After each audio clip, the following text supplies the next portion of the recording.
मौर्य साम्राज्य। मौर्य वंश का संस्थापक चंद्रगुप्त मौर्य था। मौर्य का जन्म 345 ईसा पूर्व में हुआ। जस्टिन ने चंद्रगुप्त मौर्य को सेंड्रोकोटस कहा है, जिसकी पहचान विलियम जोन्स ने चंद्रगुप्त मौर्य से की है।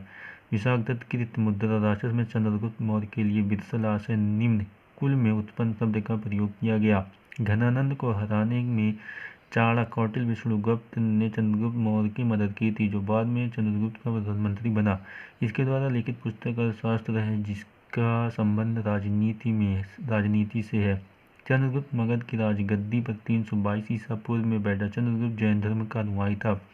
चंद्रगुप्त ने अपना अंतिम समय कर्नाटक के श्रवणबेलगोला नामक स्थान पर बिताया। चंद्रगुप्त ने 305 ईसा पूर्व में सेल्यूकस निकेटर को हराया। सेल्यूकस निकेटर ने अपनी पुत्री कार्नेलिया की शादी चंद्रगुप्त मौर्य के साथ कर दी।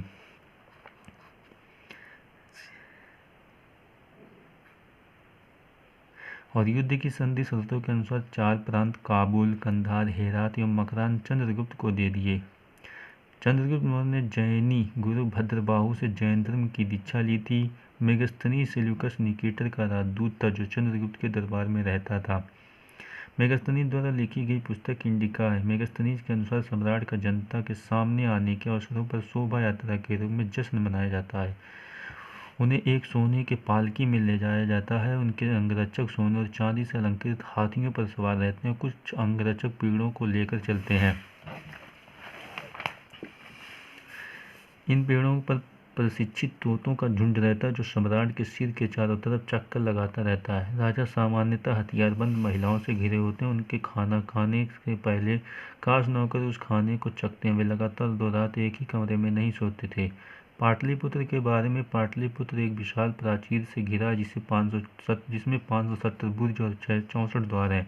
2 और 3 मंजिल वाले घर लकड़ी और कच्ची ईंटों से बने हैं। राजा का महल भी काठ का बना है, जिसे पत्थर की नक्काशी से अलंकृत किया गया है। ये चारों तरफ से उद्यानों और चिड़ियों के लिए बने बसेरों से घिरा है। चंद्रगुप्त मौर्य और सेल्यूकस के बीच युद्ध का वर्णन एपियानस ने किया। प्लूटार्क के अनुसार चंद्रगुप्त ने सेल्यूकस को 500 हाथियां उपहार में दिए थे। चंद्रगुप्त की मृत्यु 298 ईसा पूर्व में श्रवणबेलगोला के उपहास द्वारा हुई। अब आएगा उसका बेटा बिंदुसार। चंद्रगुप्त का उत्तराधिकारी बिंदुसार हुआ, जो 298 ईसा पूर्व में मगध की राजधानी पर बैठा। इसे अमित्रघात के नाम से जाना जाता है। अमित्रघात का अर्थ है शत्रु विनाशक। बिंदुसार आजीवक संप्रदाय का अनुयायी था। आजीवक संप्रदाय की स्थापना माखलीपुत्र गोसाल ने की थी। वायु पुराण में बिंदुसार को भद्रसार या वधिसार कहा गया है। स्ट्रैबो के अनुसार सीरियन नरेश एंटियोकस ने बिंदुसार के दरबार में डाइमेकस नामक राजदूत भेजा था। बिंदुसार के दरबार में स्ट्रैबो के अनुसार सीरियन नरेश एंटियोकस ने बिंदुसार के दरबार में डाइमेकस नामक राजदूत भेजा। इसे ही मेगस्थनीज का उत्तराधिकारी माना जाता है। जैन ग्रंथों में बिंदुसार को सिनहेसेन कहा गया है।